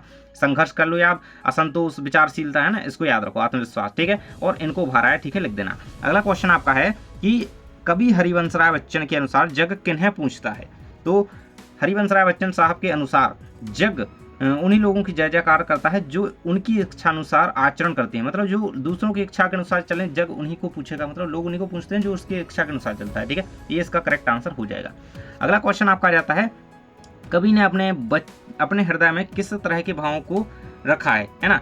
तो किस तरह के भावों को रखे हुए, इसको कंप्लीट कर लेना। मैं इसका आंसर यहाँ पे नहीं बता रहा हूँ। अगला है, कवि हरिवंश राय बच्चन को यह संसार वास्तविक संसार अच्छा क्यों नहीं लगता? ये भी कर लेना। अगला, कवि हरिवंश राय बच्चन में किस तरह संसार उनके मन में छुपे हुए है ना। तो ये रहेगा इसका आंसर। क्वेश्चन है, कवि हरिवंश राय बच्चन अपने मन में किस तरह का संसार लिए हुए हैं, सॉरी, है ना। ये रहेगा इसका करेक्ट आंसर। यहाँ पे देख सकते हो, कवि अपने मन में कल्पनाओं का संसार लिए रहते हैं। वैसे मैंने जो आंसर बता दिए हैं उनमें से आपको पूरा कवर हो जाएगा 7वें नंबर का प्रश्न। चलिए बढ़ते हैं 8वें नंबर के प्रश्न की ओर। तो पहला क्वेश्चन इसमें देखो, ये है आपका काव्यबोध। ठीक है, इसे काव्यबोध कहते हैं, जिसमें 8वें नंबर में प्रश्न आता है। इससे हमेशा ही इस तरीके से पेपर का पैटर्न रहता है।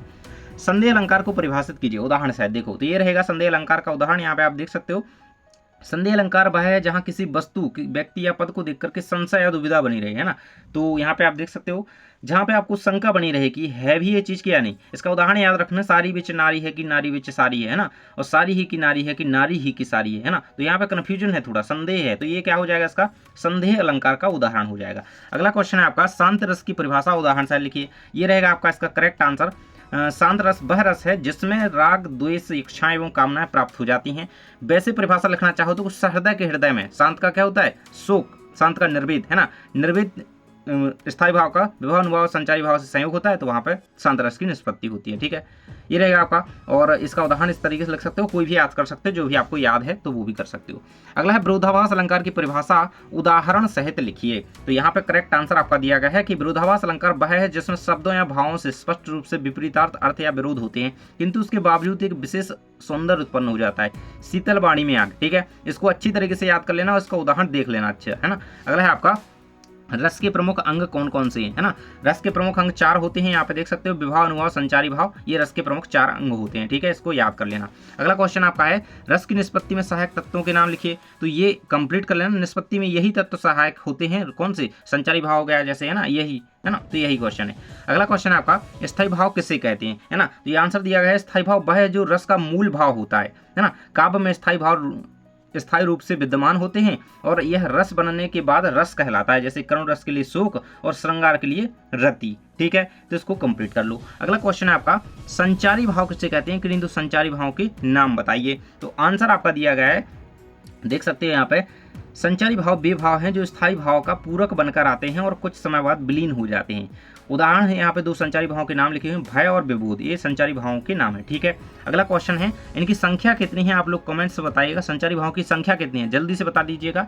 करुण रस की परिभाषा उदाहरण से लिखिए। तो इसका आंसर आपका ये यहाँ पे हो जाएगा, करुण रस वह है जिसमें दुख, करुणा, शोक आदि हो, है ना। वैसे आप लिख सकते हो परिभाषा जो मैंने अभी बताई है कि सहृदय के हृदय में स्थित, है ना। तो इस तरीके से आप इसको पूरा कंप्लीट कर सकते हो, है ना। तो ये रहेगा इसका उदाहरण। यहाँ पे अबला जीवन हाय तुम्हारी यही कहानी, है ना। इस तरीके से सेकंड है आपका, ठीक है। अगला क्वेश्चन आपका आ जाता है यहाँ पे सोठा छंद की परिभाषा, ठीक है। आप आगे देखेंगे अब यहाँ पे अब कुछ और क्वेश्चन यहाँ पे आ जाता है आपका सोठा छंद की परिभाषा 9वें नंबर के प्रश्न के लिए, ठीक है। ये तो मैं इसका आंसर आपको बता देता हूँ, ये रहेगा आपका इसका करेक्ट आंसर। सोठा छंद की परिभाषा उदाहरण से लिखिए। तो सोठा छंद क्या होता है, यह अर्ध सम्मात्रक छंद है, ये दोहा छंद के विपरीत होता है, दोहा का उल्टा छंद सोठा, ठीक है। उदाहरण याद रखते हो, जो सुमृत सिद्धि हो गणनायक करीबर बदन, ठीक है, ये यहाँ पे रामायण में सोठा है, ठीक है। अगला क्वेश्चन आ जाता है कवित्त छंद की परिभाषा, ठीक है। तो कवित्त को कंप्लीट कर लेते हैं। कवित्त में क्या होता है आपका, यह वर्णिक समछंद होता है, इसके हर चरण में 31 से 33 वर्ण होते हैं और इसके अंत में 3 लघु होते हैं, 16-17 वर्ण में पर विराम होता है, ठीक है। हरित हरित हार हेरत हियो हेरत, ठीक है, ये कंप्लीट कर लीजिएगा, आपका ये कंप्लीट रहेगा। सवैया छंद की उदाहरण सहित परिभाषा, तो ये रहेगा आपका सवैया छंद, इसमें 22 से 26 वर्ण होते हैं और यह एक अधिक छंद होती है, इसमें 1 से अधिक छंद होते हैं, ये अनेक प्रकार के होते हैं और इनके नाम भी अलग अलग प्रकार के हो सकते हैं, है ना। सही सवैया में एक ही वर्णिक गण को बार बार आना चाहिए, ये इसका कंप्लीट उदाहरण रहेगा, इसको आप कंप्लीट कर सकते हो। अगला क्वेश्चन आपका आ जाता है शब्द गुण कितने प्रकार के होते हैं, उदाहरण सहित लिखिए। शब्द गुण का के बारे में पूछा गया है, तो देखो किसी शब्द में अंतर निहित अर्थ का बोध कराने वाली शक्ति को शब्द शक्ति, ये शब्द शक्ति के बारे में बताया गया, सॉरी, है ना। ये देखिएगा शब्द गुण यहाँ पे दिया गया, ये रहेगा शब्द गुण, है ना। शब्दों में निहित वह गुण जो हमें विभिन्न रसों का अनुभव करवाते हैं उन्हें शब्द गुण कहते हैं। शब्द गुण 3 प्रकार के होते हैं, कौन कौन से, शब्द गुण, ओज गुण, प्रसाद गुण और माधुर्य गुण, ठीक है, ये 3 प्रकार के शब्द गुण होते हैं। और शब्द गुण किसे कहते हैं लिखिए, है ना। शब्द गुण कितने प्रकार के होते हैं, किसे कहते हैं, परिभाषा मैंने बता ही दी, यही है ना, ठीक है, हो गया ना भाई। चलिए आ जाता है आपका 10वें नंबर के प्रश्न के लिए कुछ प्रश्न दिए गए हैं। तो कहानी और उपन्यास में कोई 2 अंतर आपको लिखना है। चलिए हम बढ़ते हैं अपने गद्य खंड की ओर, है ना, गद्य से ही क्वेश्चन है, तो मैं इसका आंसर आपको बताता हूँ और ध्यान से देखते चलो। पहले देखो कौन सा क्वेश्चन है, कहानी और उपन्यास, बताता हूँ यार, ध्यान से देखो। कहानी और उपन्यास कहाँ गया यार, मैंने लिखा तो था इसमें, है नहीं क्या है यार, होगा जरूर से होना चाहिए, नहीं है, चलो हटाओ, इसको छोड़ते हैं। कहानी और उपन्यास का आप लोग कर लेना। रेखाचित्र और संस्मरण, ठीक है, चलिए भाई इसका देख लेते हैं। रेखाचित्र और संस्मरण में ये दिया गया है आपका आंसर, ये रहेगा रेखाचित्र और संस्मरण में उत्तर, ठीक है। रेखाचित्र और संस्मरण 2 आंसर कर लेना, कोई याद इसके 2 मतलब अंतर। जीवनी और आत्मकथा में अंतर आपको लिखना है, ठीक है। तो जीवनी और आत्मकथा में अंतर यहाँ पे आपका ये रहेगा, ठीक है, ये इसी के नीचे दिया गया था। जीवनी में किसी महापुरुष या किसी व्यक्ति के जीवन का वर्णन होता है, उसकी महत्वपूर्ण घटनाओं का, है ना। आत्मकथा में लेखक अपने अनुभव लेता है, स्वयं का अनुभव कहाँ पे लिखता है, आत्मकथा में, ठीक है। ये रहेंगे इसके 3 अंतर दिए गए, ठीक है भाई। अगला क्वेश्चन आपका है नाटक और एकांकी में अंतर लिखिए भाई, है ना। तो ये रहेगा आपका नाटक एकांकी में अंतर, देख सकते हो यहाँ पे। नाटक एक विस्तृत काव्यात्मक संरचनात्मक रूप होता है जिसमें अधिक संख्या होती है, किसकी, पात्रों की, है ना, जिसमें अधिक संख्या में पात्र होते हैं, है ना। और एकांकी केवल एक दृश्य होता है, एकांकी में केवल एक अंक होता है जिसमें कम पात्र होते हैं, सीमित स्थान होता है। और नाटक जो होता है इसमें कथानक की प्रस्तुति और संवादों का आदान प्रदान विस्तृत होता है, इसमें कम होता है भाई, छोटी ही होती है, ठीक है। चलिए अगला क्वेश्चन है आपका निबंध को गद्य की कसौटी क्यों कहा जाता है। चलिए भाई इसका आंसर हम देख लेते हैं। ये इसका आंसर कहाँ पे है, यहाँ पे होगा, कहाँ पे है इसका आंसर, शायद नहीं है। चलिए छोड़ते हैं इस क्वेश्चन को, बाकी तो आपके कवर हो ही जाएंगे। शुक्ल युग के गद्य की प्रमुख विशेषताएं लिखिए, तो ये रहेगा आपका शुक्ल युग के निबंधों की प्रमुख विशेषता, गद्य की विशेषताएं यहाँ पे दी गई, ये रहेगी। शुक्ल युग के गद्य की प्रमुख विशेषताएं आपकी दी गई हैं, देख सकते हो यहाँ पे। इसके बाद क्वेश्चन क्या है, द्विवेदी युग की विशेषताएं, ठीक है, ये तो दोनों को आप देख सकते हो यहाँ पे, ये कंप्लीट रहेगा आपका, ठीक है। ये शुक्ल युग की, ये यहाँ पे द्विवेदी युग की, ठीक है। अगला क्वेश्चन आपका गद्य की प्रमुख एवं गौड़ विधाओं को वर्गीकृत करके लिखिए, तो यहाँ पे आप आंसर देख सकते हो, ये रहेंगी गद्य की प्रमुख विधाएं, ये रहेंगी गौड़ विधाएं, ठीक है। इसको आप कंप्लीट कर लीजिएगा, है ना। इसके बाद आपका क्वेश्चन आ जाता है निबंध किसे कहते हैं, किन्हीं 2 निबंधकारों के नाम लिखते हो, उनके जो है आपको क्या करना है, वर्णन करना है, ठीक है। तो इन्हें आप कंप्लीट, इसको आप कंप्लीट कर लीजिएगा, ठीक है। अगला क्वेश्चन आपका आ जाता है यहाँ पे 11 नंबर का क्वेश्चन, क्या है 11 नंबर का क्वेश्चन आपका गद्य खंड के पाठ से है, ठीक है। तो भक्तन के पाठ से ये क्वेश्चन लिया गया है। क्या क्वेश्चन है कि भक्तन के आ जाने से महादेवी अधिक देहाती कैसे हो गई थी। इसका करेक्ट आंसर आपका यहाँ पे आ जाएगा, ये रहेगा इसका करेक्ट आंसर। देख सकते हो महादेवी भक्तन को नहीं बदल पाई, लेकिन भक्तन ने महादेवी वर्मा को बदल दिया, है ना। भक्तन देहाती महिला थी और शहर में आने के बाद भी उसने अपने आप में कोई परिवर्तन नहीं किया, है ना। वह जैसा थी, जैसा खाती थी उसी तरीके से वह रही, ठीक है। तो ये रहेगा करेक्ट आंसर।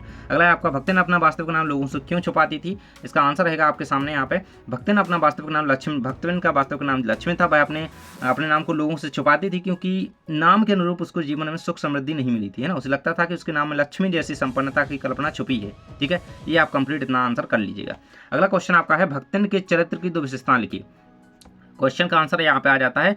तो भक्तन क्या है, स्वाभिमानी महिला थी, कर्मठता थी उसमें, तो दोनों विशेषताएं आप याद रखिएगा।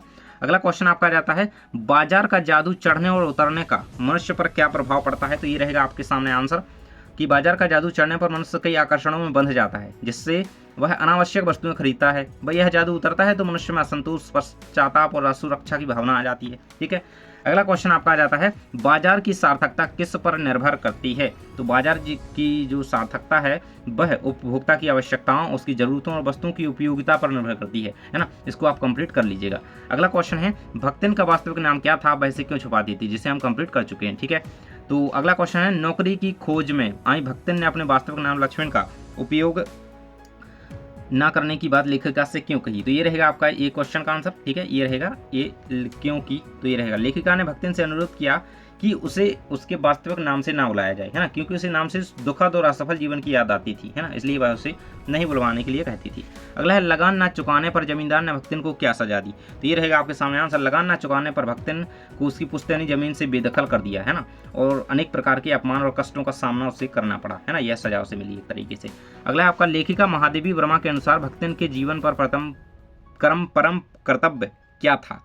तो ये रहेगा इसका आंसर। यहाँ पे देख सकते हो कि महादेवी वर्मा के अनुसार भक्तिन के जीवन का परम कर्तव्य परिवार की देखभाल और उसके स्वाभिमान की रक्षा करना था। ठीक है भाई, अगला क्वेश्चन, भक्तिन और मेरे बीच में स्वामी सेवक का संबंध है। ठीक है, इसको देख लेते हैं। लेखिका कहती हैं कि क्योंकि कहती हैं उन्होंने कहा है महादेवी वर्मा ने कि भक्तिन और उनके संबंध सिर्फ स्वामी सेवा का नहीं बल्कि एक आत्मीयता का संबंध बन गया है।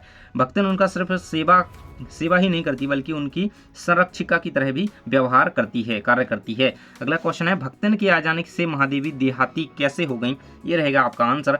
देखो, भक्तिन जो थी, महादेवी वर्मा पहले शहरी जीवन जीती थी, लेकिन भक्तिन के प्रभाव से उनका खान पान, रहन सहन, वेशभूषा सब देहाती हो गया, है ना, तो एक तरीके से वो चेंज पड़ा उनके आने से। अगला आपका, भक्तिन की अधूरी कहानी अधूरी है, लेखिका ने ऐसा क्यों कहा है। तो ये रहेगा आपका आंसर इसका।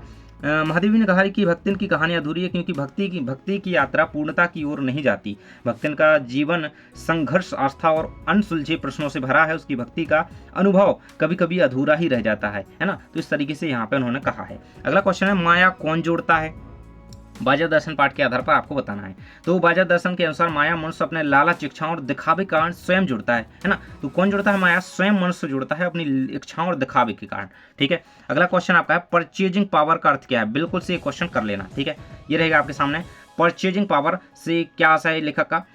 क्रय शक्ति होता है, इसका अर्थ होता है क्रय शक्ति, जो व्यक्ति या परिवार के पास होती है। यह वह सामर्थ्य है जिसके द्वारा भी बाजार में वस्तुएं खरीद सकते हैं। ठीक है, अगला क्वेश्चन है आपका, बाजार का जादू क्या है या कैसे काम करता है। यह आंसर आपके सामने रहेगा। बाजार का जादू वह आकर्षण है जो बाजार की वस्तुएं, उनकी विपणन तकनीक और भ्रामक प्रचार से मनुष्य के मन पर पड़ता है। ठीक है, यह जादू लोग इतना आकर्षित करते हैं कि वे अपनी वास्तविक आवश्यकताओं और अधिक और अनावश्यक वस्तुएं खरीदने लगती हैं। ठीक है, अगला क्वेश्चन आपका है, लेखक जैनेन्द्र कुमार पड़ोस में रहने वाले भगत जी, लेखक जैनेन्द्र कुमार के पड़ोस में जो भगत जी रहते थे वह क्या काम करते थे। इसका आंसर रहेगा आपका यहाँ पे, जो भगत जी रहते थे उनके बगल में वो मजदूरी किया करते थे। वे सामान्य लोग हैं जो बाजार की स्थितियों और आर्थिक दबावों का व्यक्तिगत रूप से सामना करते हैं। ठीक है, अगला क्वेश्चन है आपका, बाजार एक जादू है, लेखक जैनेन्द्र कुमार ने ऐसा क्यों कहा है। तो ये रहेगा आपके सामने आंसर।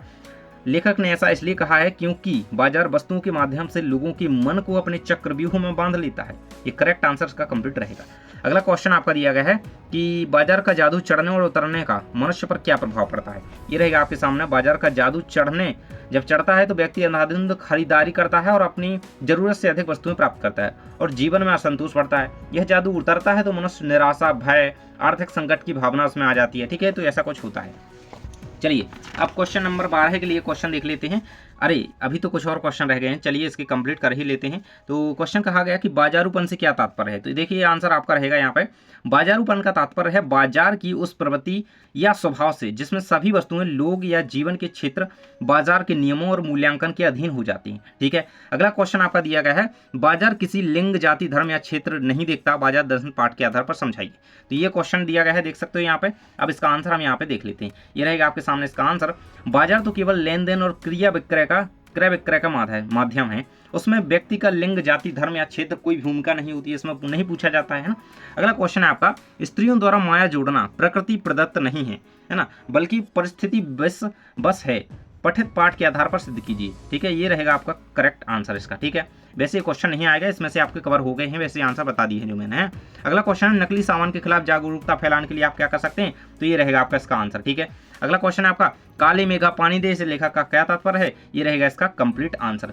काली मेघा पानी दे के माध्यम से कवि कहना चाहता है कि झरने और मेघ के पानी से उर्वर भूमि हरी भरी होती है, जीवन में खुशहाली आती है। काली मेघा का आशा है जीवन में आवश्यक और शुभ तत्व जो विकास और समृद्धि का कारण बनते हैं। ठीक है भाई, अगला क्वेश्चन आपका आ जाता है 12 नंबर का, जिसमें कहा गया कि मुहावरे और लोकोक्ति में जो है आपको अंतर लिखना है। तो क्वेश्चन दिया गया है मुहावरे एवं लोकोक्ति में अंतर लिखिए। तो मुहावरे में लिख देंगे मुहावरा एक वाक्यांश है, लोकोक्ति वाक्य है। ठीक है, मुहावरा वाक्य होता है, इस तरीके से आपको इनको कंप्लीट कर लेना है और एक एक उदाहरण लिख देना, तो अंतर आपका इसका कंप्लीट हो जाएगा। अगला है लोकोक्ति से आप क्या समझते हैं। तो लोकोक्ति एक तरीके की कहावत है जो लोगों द्वारा कही जाती है। उदाहरण आपको भी लिख देना है ना, धोबी का कुत्ता घर का ना घाट का, कई सारे उदाहरण है। अगला क्वेश्चन है शब्द योग किसे कहते हैं, इसके प्रकार कितने होते हैं लिखिए। तो ये दोनों क्वेश्चन आप कंप्लीट कर लेना, क्योंकि इससे क्वेश्चन ये 4 ही हैं, तो ये आप कर लेना। ठीक है, अगला क्वेश्चन आ जाता है प्रश्न क्रमांक 13, जो कि शब्द शक्ति से क्या अभिप्राय है। अभिधा, लक्षण और व्यंजना तीनों आपको समझानी है। देखो शब्द शक्ति क्या, शब्द के अंतर्निहित अर्थ का बोध कराने वाली शक्ति को शब्द शक्ति कहते हैं, आप सभी को मैंने बता दिया है। और अभिधा शब्द शक्ति, लक्षणा शब्द शक्ति और व्यंजना, ये 3 इसके प्रकार होते हैं। चलिए मैं आपको इन तीनों के आंसर यहाँ पे चारों के बता देता हूँ। तो ये रहेगा आपका आंसर, यहाँ पे देखिएगा जरा सा, ये रहेगा शब्द शक्ति किसे कहते हैं, किसी शब्द में अंतर्निहित अर्थ का बोध कराने वाली शक्ति को है शब्द शक्ति कहते हैं। अभिधा, लक्षण, व्यंजना इनके अर्थ प्रकार होते हैं, और ये रहेगा अभिधा शब्द शक्ति उदाहरण के साथ, और ये रहेगा लक्षणा और ये रहेगा व्यंजना। तीनों को कंप्लीट कर लेना बिल्कुल से। अगला क्वेश्चन आपका 14 नंबर का आ जाता है, जिसमें हम यहाँ पे कहाँ के प्रश्न देखेंगे, जिसमें हम देखेंगे आपके वितान भाग 2 के प्रश्न। ठीक है, वितान के प्रश्न।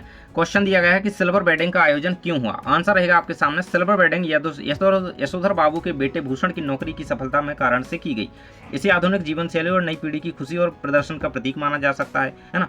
ये आप कंप्लीट कर लीजिएगा, ये रहेगा इसका कंप्लीट आंसर। ओके, अगला क्वेश्चन आपका आ जाता है यहाँ पे सिल्वर वेडिंग, है ना। सिल्वर वेडिंग कहानी के आधार पर स्पष्ट कीजिए, है ना। ये रहेगा आपका इसका कंप्लीट आंसर। ठीक है, जल्दी जल्दी देखते चलिए, वीडियो लंबा हो चुका है।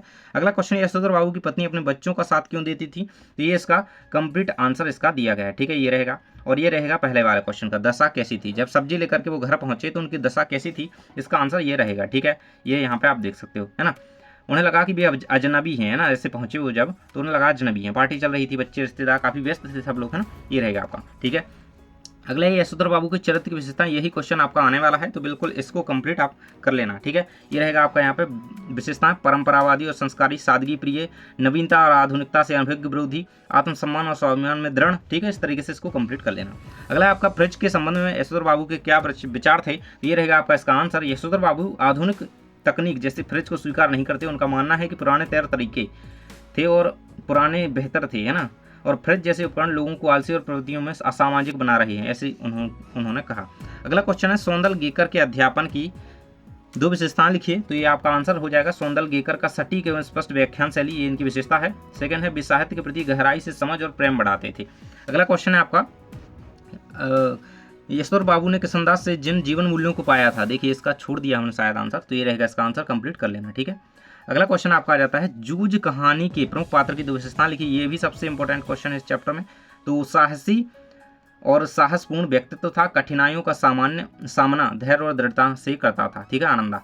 अगला क्वेश्चन आपका आ जाता है यहाँ पे जूझ कहानी के लेखक के जीवन संघर्ष के उन बिंदुओं पर प्रकाश डालिए जो आपके लिए प्रेरणादायी हैं। तो ये आपका यहाँ पे आंसर कंप्लीट इसका हो जाएगा।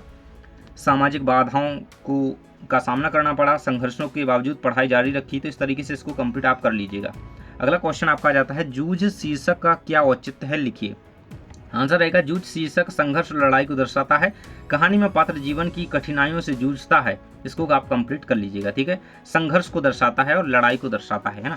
अगला है जूझ कहानी के आधार पर आपको कौन कौन से जीवन मूल्य ग्रहण करने की प्रेरणा मिलती है। तो आप देख सकते हैं यहाँ पे संघर्षशीलता, धैर्य और साहस, जीवन के प्रति सकारात्मक दृष्टिकोण, कठिनाइयों में हार न मानना, है ना, ये सब कुछ यहाँ पे आपको जीवन मूल्य ग्रहण करने के लिए मिलते हैं इस चैप्टर से। अगले हम आ जाते हैं पत्रकारिता की ओर, जो कि आपका यहाँ पे देखो 15 नंबर के प्रश्न के लिए है, जो कि है क्या, अभिव्यक्ति और माध्यम के क्वेश्चन है। ठीक है। तो पहला क्वेश्चन है पत्रकारिता में बीट किसे कहते हैं, तो आंसर आपके सामने है। पत्रकारिता में बीट का मतलब होता है संवाददाताओं के बीच कार्य विभाजन या पत्रकारों द्वारा किसी विशेष क्षेत्र या विषय को लेकर के कवर करने का कार्य क्षेत्र, ठीक है, उनके कार्य का विभाजन एक तरीके से पत्रकारों का, है ना। तो ये रहेगा पत्रकारिता में बीट। अगला क्वेश्चन आपका मुद्रित माध्यम में लेखन के लिए क्या बातें प्रमुख होती हैं ध्यान रखने को, तो देखो भाषा सरल और स्पष्ट होनी चाहिए, तथ्यात्मक और सटीक जानकारी होनी चाहिए, लेखन में अनुक्रम और संक्षिप्तता बनाए रखना महत्वपूर्ण होता है, ठीक है। अगला एक अच्छे लेखन की प्रमुख विशेषता बताइए, तो अच्छे लेखन में क्या है, स्पष्टता होनी चाहिए, सरलता होनी चाहिए, तार्किकता होनी चाहिए, अनुक्रम होनी चाहिए, भाषा शुद्ध होनी चाहिए, पाठक के लिए अनुकूल प्रस्तुति होनी चाहिए, वो है ना, पाठक पढ़ सके आसानी से। अगला एक अच्छे इंटरनेट की प्रमुख सीमाएं एवं दोष लिखिए। इंटरनेट की सीमाएं एवं दोष, तो गोपनीयता और सुरक्षा संबंधी खतरे हैं, ये यहाँ का दोष हो जाता है। सूचना का अत्यधिक प्रभाव जिससे भ्रम हो सकता है, ठीक है, और डिजिटल विभाजन, है ना, इसकी समस्या है। तो ये सारे इसके दोष या कहें कि सीमाएं हैं। अगला है रेडियो के लिए समाचार लेखन संबंधी बुनियादी बातें कौन कौन सी हैं, तो ये रहेगा आपका समाचार सरल और स्पष्ट भाषा में लिखा जाना चाहिए, वाक्य छोटे और सुसंगठित होने चाहिए, और अतिशयोक्ति और जटिल शब्दों से बचाव करें, ठीक है। महत्वपूर्ण जानकारी को पहले प्रस्तुत किया जाना चाहिए। इस तरीके से ये इसके बुनियादी बातें याद होनी चाहिए। अगला क्वेश्चन आपका है संपादकीय लेखन क्या है, ठीक है। इसका आंसर आपका हो जाता है यहाँ पे, इसमें विषय की गंभीरता, तटस्थता और संतुलित दृष्टिकोण बनाए रखना चाहिए। तर्क संगत और स्पष्ट भाषा का उपयोग जरूरी है। किसी भी लेखन की बात करी जाए, स्पष्ट लेखन, अच्छी सरल भाषा, है ना, ये चीजें याद रखो, बस हो जाएगा। यहाँ पे 16 नंबर प्रश्न आपका आएगा जो है लेखक या कवि परिचय के रूप में, है ना, मतलब लेखक परिचय भी आएगा, कवि परिचय भी आएगा। चलिए दोनों को आंसर देख लेते हैं। कुंवर नारायण और रघुवीर सहाय का पूछा गया है, हरिवंश राय बच्चन और आलोक धनवा। सबसे पहले हरिवंश राय बच्चन को देख लेते हैं। तो दो रचनाएं इनकी मधुशाला, मधुबाला, मधुकलश, इस तरीके से इनको देख सकते हैं। और भाव पक्ष में इनके लिखेंगे कि हरिवंश राय बच्चन की कविताओं में भाव पक्ष बहुत ही महत्वपूर्ण है। इस तरीके से कुछ लाइन बनाते हुए उनकी कविताओं में आत्मीयता, जीवन का संघर्ष, प्रेम, निराशा, है ना, ये सब देखने को मिलते हैं। और इस तरीके से कला पक्ष में उनकी भाषा कैसी है ना, कविताएं सरल हैं, सहज हैं, ये बातें बताते हुए, और हिंदी की खड़ी बोली का भी यूज इन्होंने किया है, ये चीजें लिखते हुए। और साहित्य में स्थान लिख देंगे कि इनका हिंदी साहित्य में एक महत्वपूर्ण स्थान है, उनकी कविताओं ने हिंदी साहित्य को समृद्ध किया है और जन जन का प्रिय कवि बना दिया है, ठीक है। अगला आपका कौन सा था, यहाँ पे आलोक धनवा, ठीक है। तो आलोक धनवा जी का यहाँ पे देख लेते हैं। दो रचना है इनकी, गिद्धों का भोजन, नींद से पहले, भागी हुई लड़कियां। और भाव पक्ष में यहाँ पे दिया गया आपका, यहाँ पे देख सकते हो। और ये रहेगा आपका कला पक्ष और साहित्य में स्थान, ठीक है। इसके बाद कुंवर नारायण का और रघुवीर सहाय का। तो कुंवर नारायण की रचना यहाँ पे देख सकते हो, बर्फ में आग, गुड़िया के हाथ, मेरे साक्षात्कार। और यहाँ पे कुंवर नारायण का भाव पक्ष रहेगा, ये कला पक्ष रहेगा, और ये साहित्य में स्थान। इसके बाद यहाँ पे देख सकते हो आप, यहाँ पे रघुवीर सहाय की रचनाएं रहेंगी, अंधेरे में बचपन, संदेश, भाव पक्ष दिया गया है, और ये कला पक्ष और साहित्य में स्थान, तीनों कंप्लीट कर लेना अच्छी तरीके से, ठीक है। इसके बाद हम बढ़ते हैं आपके 17 नंबर प्रश्न की ओर, जिसमें आपका क्या है, लेखक परिचय, ठीक है। तो आपको इनमें से कोई एक कर लेना है, केवल अभी फिलहाल की में हरिवंश राय बच्चन आप कर लेना, तो आपका बिल्कुल से कवर हो जाएगा, ठीक है। यहाँ पे आप देख सकते हो महादेवी वर्मा, केवल इन्हीं का कर लोगे अभी तो आपके 3 नंबर ही आपको मिल जाएंगे। ये रहेगा महादेवी वर्मा की रचना है यामा, नीरजा, अतीत के चलचित्र, और कई सारी रचनाएं याद कर सकते हो। भाषा शैली क्या रहेगी इनकी, तो महादेवी वर्मा की रचनाओं में गहन भावनाओं का सुंदर चित्रण मिलता है, और प्रेम, करुणा और आध्यात्मिकता के भाव प्रमुख रूप से दिखाई दे रहे हैं, है ना। इन्होंने काव्य की शैली को कोमल, सरस और भावपूर्ण बनाया है ना। और यहाँ इन्हें आधुनिक मीरा के नाम से जाना जाता है, ये साहित्य में स्थान में लिख देना, ठीक है। अगला आपको किसका है, जैनेन्द्र कुमार का। इनकी रचनाएं हो जाती हैं त्यागपत्र, विपत्ति, शब्द और रंग, इस तरीके से कई सारी रचना लिख सकते हो, और ये रहेगा इनका कंप्लीट यहाँ पे जीवन परिचय। अगला क्वेश्चन आपका आ जाता है यहाँ पे 18 नंबर का, भाव पल्लवन के रूप में पूछा जाएगा। इतने सारे हैं, इनमें से आपको 2-3 याद कर लेने सबसे इंपॉर्टेंट। चरित्र सबसे बड़ा धन है, बैर क्रोध का आचार या मुरब्बा है, दूर के ढोल सुहावने होते हैं, तो ये तीनों कंप्लीट जरूर से कर लेना, ठीक है। यहाँ पे मैं आपको आंसर बता देता हूँ, चरित्र सबसे बड़ा धन है का आंसर, है ना, दूर के ढोल सुहावने होते हैं। और ये वाला भी कर लेना, परहित सरिस धर्म नहीं भाई, है ना, ठीक है, इसको कर लेना। बैर क्रोध का आचार्य मुरब्बा है, अज्ञान सर्वत्र आदमी को पछाड़ता है, ये सारे बता दिए, इनको 2-2 लाइनें हैं, पढ़ लेना, ठीक है। अगला है आपका संवाद लेखन का प्रश्न आएगा, जो है आपका अगला, है ना, इसी में अथवा में आ सकता है। तो विलंब में कक्षा से पहुंचने पर शिक्षा का संवाद लिखिए, ये भी कंप्लीट कर लेना, ये इंपॉर्टेंट है। और बढ़ती हुई महंगाई पर, है ना, या कीमतों पर, 2 महिलाओं के बीच संवाद, और परीक्षा की तैयारी हेतु विषय शिक्षक के बीच संवाद, है ना, ये तीनों करना है आपको। तो देर से पहुंचने पर, है ना, ये वाला देख लेते हैं आंसर हमें यहाँ पे, ये रहेगा आपका इसका आंसर कंप्लीट, ठीक है। अब इसके बाद परीक्षा की तैयारी हेतु शिक्षक विषय के साथ छात्र का संवाद, ठीक है, ये रहेगा कंप्लीट, इसको कर लेना, है ना। अब बढ़ते हैं हम आपके अगले क्वेश्चन, सात प्रसंग व्याख्या की ओर, ठीक है। विज्ञापन लेखन आप इनमें से करना चाहो तो सबसे पहले नशा मुक्ति का कर लेना, वैसे तो इनमें से आपका उन्हीं में से आ जाएगा भाव पल्लवन, ठीक है। तो अब देख लेते हैं आपका गद्यांश और काव्यांश, ठीक है, इनको मैं अलग से करवा दूंगा आपको। अभी हम क्या काव्यांशों की क्या देख रहे हैं, व्याख्या देख लेते हैं अब आपकी, है ना। देखो, कविता एक खिलना है ना, कविता एक उड़ान है, मैं निज रुदन का भार लिए फिरता हूँ। यहाँ पे देखो आपको पाठ का नाम और उसके लेखक का नाम है और कवि का नाम बता दिया गया है। आप केवल कौन सी याद कर लो, मैं निज रुदन का भार लिए फिरता हूँ, ये वाली कंप्लीट कर लो बिल्कुल से, ठीक है। और मैं जगजीवन वाली कर लो, और एक कविता एक खिलना है, ठीक है। पाठ का नाम दिया गया है आपको, इनको कंप्लीट कर लेना। और इसमें आपको सबसे इंपॉर्टेंट है बाजार एक जादू है, और यहाँ पे आप इसको कर सकते हो, ठीक है। तो ये दोनों कर लेना यहाँ से, ठीक है। इसके बाद आपको कौन सी करनी है, तो ये आपके सामने यहाँ पे दिए गए हैं, जो भी आप इनमें से याद करना चाहो। इनमें सबसे इंपॉर्टेंट देखो, अब इनके क्या आंसर मैं बताऊँ, इनको तो आप स्वयं ही कंप्लीट कर सकते हो। तो सबसे इंपॉर्टेंट इनमें कहूँ मैं तो सचिव माध्यमिक शिक्षा मंडल को अंक सूची की द्वितीय प्रति मंगवाने हेतु आवेदन पत्र आप लिख सकते हो, ये कंप्लीट हो जाएगा, है ना, इसको कर लेना। इसके बाद जल आपूर्ति के लिए नगर निगम को पत्र लिखना है, ये भी कंप्लीट कर सकते हो। इसके बाद ध्वनि विस्तारक केंद्रों पर प्रतिबंध लगाने हेतु ये भी कर लेना, ठीक है। अब अनौपचारिक पत्रों में सबसे इंपॉर्टेंट यहाँ पे देख सकते हो, ये रहेगी आपकी छात्रावास से अपनी पढ़ाई की संतोषजनक जानकारी देते हुए पिताजी को पत्र लिखिए, माताजी को पत्र लिखिए, है ना, तो ये कर सकते हो। इसके बाद मित्र को एक बधाई पत्र जरूर से कंप्लीट कर लेना, ठीक है। इसके बाद निबंध आप सबसे ज़्यादा इंपॉर्टेंट तो वो करेंगे आप प्रदूषण पर या पर्यावरण संरक्षण पर, ठीक है। जीवन में खेलों का महत्व और जल संरक्षण, इन तीनों विषयों पर कर लीजिए। और विद्यार्थी जीवन अनुशासन निबंध आपको केवल पढ़ना होता है, एक दो बार पढ़िए, आपको आसानी से लिखते हुए बन जाएगा, ठीक है। तो यहाँ पे हम काफ़ी सारे क्वेश्चंस कवर कर चुके हैं, केवल रह क्या गया है आपका अपठित काव्यांश और गद्यांश, ठीक है। तो जिन्हें इन्हें ही पढ़ करके आंसर देने होते हैं, तो आप यहाँ पे देख सकते हो, स्क्रीनशॉट ले लो और आसानी से इन्हें आराम से ढूंढो और प्रैक्टिस करो। इन्हीं में से आपके एग्जाम में पूछे जाने हैं, ठीक है। ये सेकंड रहेगा एंड ये थर्ड रहेगा, इसके क्वेश्चन है, और ये रहेगा काव्यांश यहाँ पे, इनके भी आप क्वेश्चन रेडी कर लेना, ठीक है। थैंक्स फॉर वॉचिंग, मिलते हैं नेक्स्ट वीडियो में।